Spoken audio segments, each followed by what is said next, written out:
7.000 странци лани се доселиле во Македонија. Половината се од Турција, а дошли од Виетнам, Косово, Индија и Бангладеш, покажуваат податоците на Државниот завод за статистика. Ова е статистика на влез, но нема статистика колку од нив останале во државата, бидејќи таа многу често се користи како подготвителен полигон за полесно префрлување во земјите на Европската унија. Без оглед на ова, платите кај нас, особено во градежништвото, се добри за оние кои остануваат. Добар градежник се плаќа и до 2000 евра месечно, исто како и добар за наечија плюс местување. Нешто кое никако не е за подценување. Убедливо најмногу доселеници имало од Турција, 3750 лица, односно повеќе од половина од вкупниот број странци кои се доселиле во Македонија.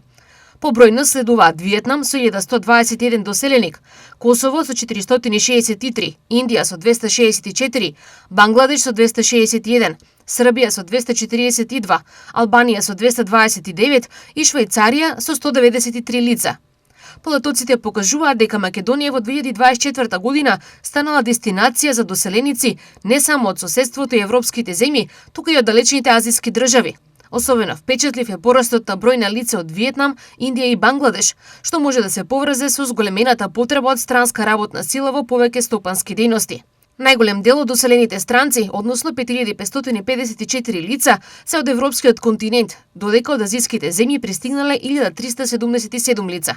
Значително помал број доселеници се регистрирани од Америка, Африка и Океанија. Овој број, односно доселените точно 6946 странски државјани во текот на минатата година, е повеќе од 2,5 пати во споредба со 2023 година, кога биле регистрирани 2654 доселени странци.